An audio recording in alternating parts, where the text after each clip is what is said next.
Hi, I'm Martin from Reedsy, and today I'm going to introduce you to an author who went from working at a bank to becoming a prize-winning author in just a few short years. So, come with me.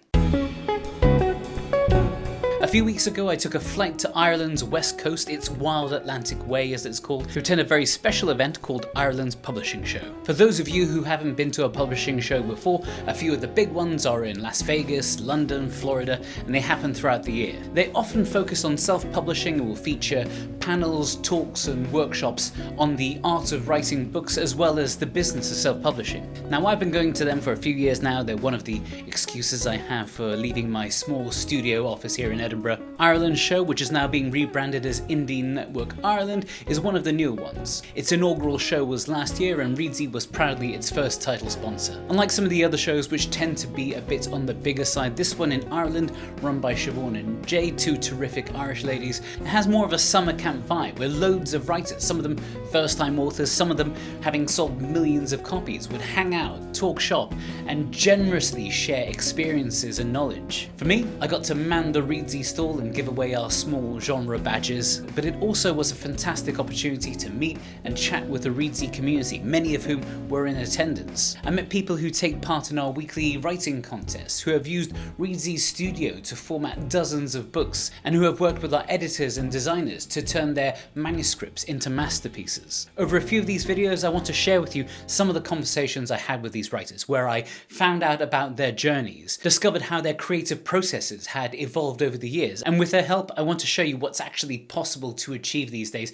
as an independent author working outside the traditional publishing system. So, today, let's meet Pip Landers-Letts, a writer from the UK who, with the help of her Reedsy editor, became a prize-winning author. I think my first real exploration into writing was about 7 years old, and I wrote a comic book series called Mouth Monsters, which was about the importance of dental hygiene, which I took very seriously as a kid. It wasn't until I went on a really inspirational trip with my wife that I decided to try long form and start writing a novel. Being on that trip with, it was kind of like a group tour thing with all these other people, and I just thought, what if a dysfunctional family went on this trip and all of their secrets came out, and that's basically what inspired me to write it then. So at this point in time I was in retail banking. I spent 15 years in retail banking, took a sabbatical, sat down and wrote the book, and when it was finished, I thought it was the best thing I'd ever done. So I started sharing it with a couple of people, and they were like, oh, it's great, but you know, these bits could be a bit better, it could be a bit tighter. And I was like, I don't know what you mean. So I joined a online critique group called Critique Circle, and these people I didn't know, didn't owe me anything, would give me feedback, some of it awful, really harsh, some of it good, but a lot of it just taught me the craft, taught me how to write. So I took the story apart chapter by chapter over 9 months and rewrote it and started querying agents at that point in time. I had a couple of quite harsh rejections where people were saying, well, we've already got authors like you, and I was like, I don't know what that means. What do you mean authors like you? Well, we've got queer authors. We don't want another one. So I thought, well, I'm not here to tick a box for somebody. Why am I waiting for someone to open the door that I can open myself? And that's when I started seriously researching self-publishing. Pip talked about how she first came into contact with the idea of independently publishing when she was served an ad for a book by Claire Lydon and started listening to her book one rainy October while painting her lounge. It was brilliant, such a great book. And I looked her up afterwards, I was like, she's independently published. Well, I was thinking of doing this. So, having taken her book apart, put it back together and decided to self-publish, Pip did what every smart self-publishing author in her position would do. I read that the two things I needed to do were get an editor and to get a designer. So I can't remember how I found Reedsy. I think it was good kind of Google search. And first things first, I went with editor, and I think I got 5 responses when I put the query out. I searched profiles looking for specifically a queer editor or somebody that was at least an ally, because I wanted my work to be looked at through, kind, accepting eyes. But Sophia was just perfect for the project. But yeah, it's just a really smooth process. So Sophia's package is like an end-to-end piece. So she will do like an initial manuscript assessment for me. She'll do like a structural edit as well, but then a full copy edit, and finally a proofread. So I think she gets to read it 3 times. That book, inspired by her travels to Norway, was The Weight of What Was, which was independently published in May of 2024. And while it took a few years for her to get that first book out, she now had the experience of writing and publishing a book under her belt, which meant that she was in a much better place when it came to writing her second novel, Pig, a contemporary sapphic reinterpretation of George Bernard Shaw's Pygmalion, which most people might know as the basis for the musical My Fair Lady. I studied Pygmalion at university, and then one day I was in a second-hand bookstore, and this copy of Pygmalion, really tatty copy of Pygmalion, was on the shelf.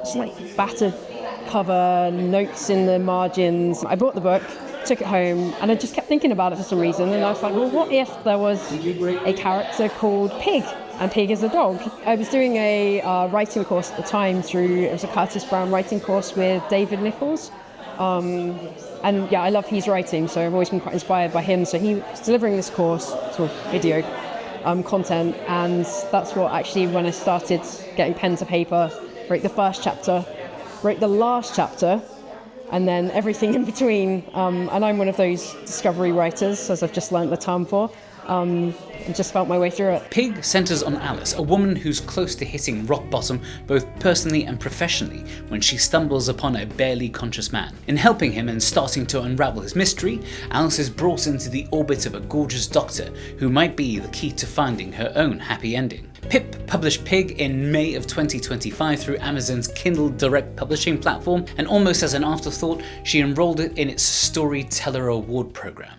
So it's so easy to apply for. It's just a tag to say Kindle Storyteller Award and the year. I put it in there and I forgot all about it.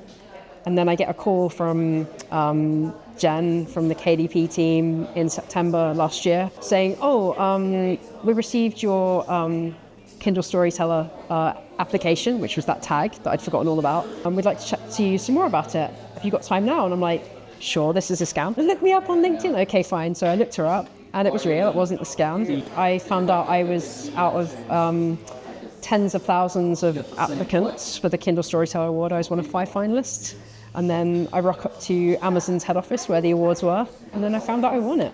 So I think the biggest change for me was that shot of validation. You often hear people talking about imposter syndrome and being in spaces that they're not sure they're supposed to be in, and calling yourself an author. At what point do you start doing that? And that shot of validation was huge from that. So now with 2 books in the bank and 1 more on the way, I wanted to know how Pip's writing and editing process had changed since her first book a few short years ago. I think it was really lovely. Some feedback that Sophia gave me this time is that you're getting better with every book. So that's been lovely to have someone on that whole journey with me.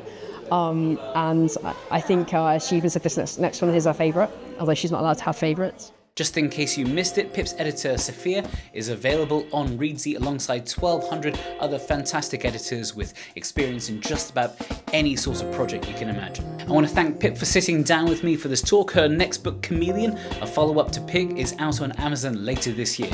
All the links are in the video description below. If you find it interesting or helpful to hear from authors who have struck out on their own and found success on their own terms, let me know in the comments. And remember to like this video and subscribe to the channel. Over the next few weeks, I'll be featuring a few more of the conversations I had with authors at this conference in Ireland. So stay tuned, and I'll see you then.